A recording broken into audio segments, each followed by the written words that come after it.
I'm Ladianne. I'm here at WoolTribe Studio, and today I want to show you how to do a brioche knit stitch and a brioche purl stitch.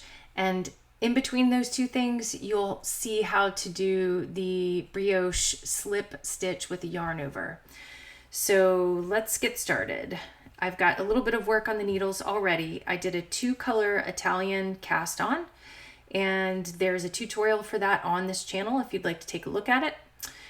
This is the light side of the work. I know that because I'm looking at a column of knit stitches here. So I'm going to begin with my light color yarn. I'm going to knit the first stitch. I'm going to bring my yarn forward around the needle as if I'm getting ready to purl, but instead of purling, I'm going to just slip that next stitch and it will create the yarn over. Because when I go to knit the next one, the yarn goes over and creates that little shawl on the green stitch. Okay, now I knit the next shawl and stitch together. So I'm going to bring the yarn forward again, slip the next green stitch, and then knit the next green stitch with its pink yarn over together. Okay, let me do the next few so you can see them. And I'll also do them continental so you can see that as well. So I slip and then I knit. Bring my yarn forward and I slip and I knit. Bring the yarn forward and I slip and I knit. Bring the yarn forward, slip the next stitch and knit the next 2 pieces together.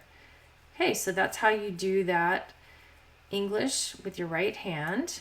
Now I'm going to switch to doing this with my left hand, or knitting continental. So I get the yarn in my left hand.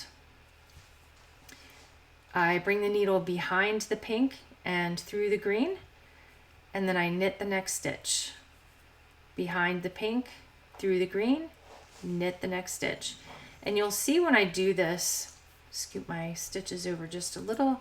You'll see when I do this that I use often my thumb and pointer finger to control things, just so that I don't lose a stitch or, I don't know, have a mishap. Nobody wants to have a mishap. Okay, so I'm nearly to the end of the row.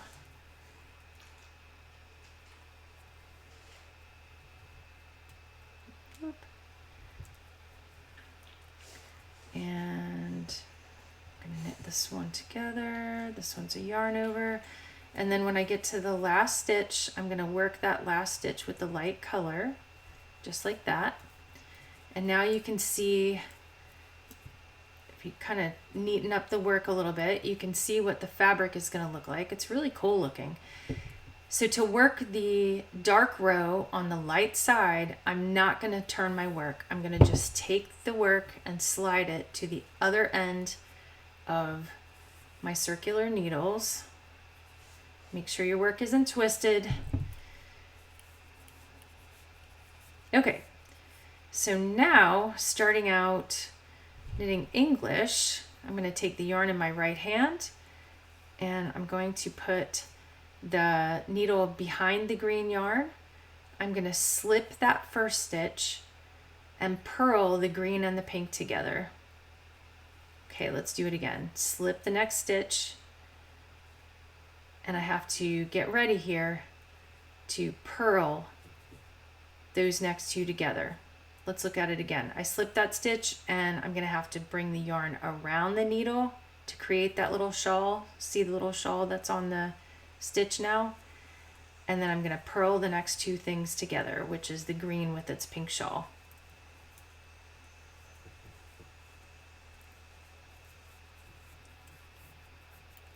Okay, keep going. Yarn over, purl. Yarn over, purl. Yarn over, purl. Okay, now let's switch the yarn to the other hand. Let's see what happens. Now I'm going to go continental with this. So I'm going to slip the first stitch and purl the next. Slip, purl. It's more efficient to me to do this continental. However, I'm not always a continental knitter, so okay. Now we'll just get through, just get through to the rest of the row. Get my work moved over. Okay, yarn over, purl, yarn over, purl, yarn over, purl. And when I get to the last stitch, I know that I am only knitting those first and last stitches or purling them with the pink, so I'm just going to slip it and leave the dark color at the back. So there we go. And if I flip it over, you'll see the green knit stitches on the back and then these pink and green purls on the front. So that's how you do the brioche knit and purl stitches. If you have questions, leave them for me down in the comments. We'd love it if you would like this video and subscribe, and let me know if there's anything else you want to learn. Happy to help. Thanks. Have a good one.